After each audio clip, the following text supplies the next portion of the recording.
Well, tonight, the push continues to get more Americans vaccinated for COVID-19. According to the CDC, more than 27 million Americans have now gotten at least one shot.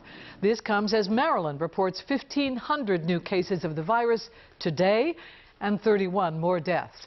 The positivity rate and hospitalizations did dip a bit, and even though large vaccination sites are opening, there is still a shortage of doses.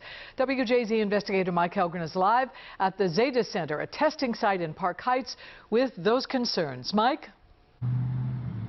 Denise, that's the big problem. There just is not enough vaccine, and local health officials say they're continuing to open vaccination sites because they want to be ready when they do get an influx of supplies. They don't know when that will be. Getting the vaccine is going to allow me to be able to be with people again. Baltimore County opened a new mass vaccination site at the Randallstown Community Center. The problem? They admitted they do not have enough vaccine right now to meet demand. You can see we're ready. Why the place is so empty today is a lack of vaccine. The county says the state provided 3,000 fewer doses this week compared to last. Local health departments statewide have complained the number of doses have been cut almost in half as Maryland ramps up for mass vaccination sites like the one set to open Friday at the Baltimore City Convention Center. Baltimore County's health officer is also a COVID survivor. COVID is one of those diseases that I would not wish on my worst enemy. He spoke about building trust in communities of color. In Baltimore County, despite African Americans being 30% of the population, only 11% have registered for vaccinations. I'm just going to stand here today in 2021 and say, as your health officer, this is not an experiment. So go ahead, pull up that sleeve. Among those getting vaccinated here, leaders of New Shiloh Baptist Church, whose son recovered from the virus. We were blessed that he made it through.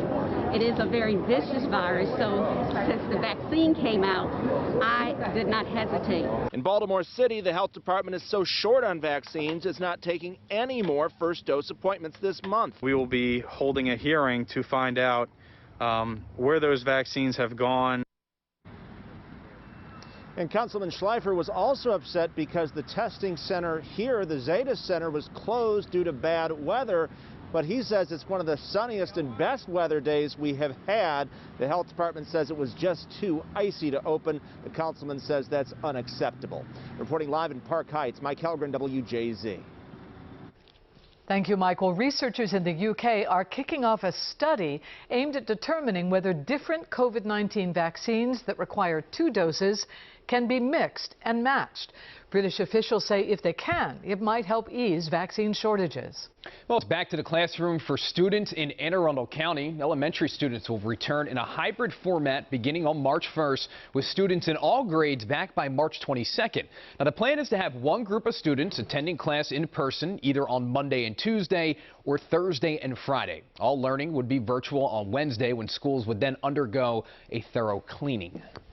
Well, you will have to get creative to stop and smell the flowers for this year's Flower Mart at Mount Vernon Place, because it will be mostly virtual.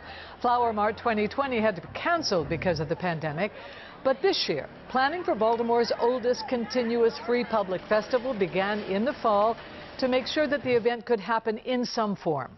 So the event will run from April 30th to May 1st, and while it'll be mostly online, organizers do plan to sell the signature lemon sticks as a kit for people to take and make at home.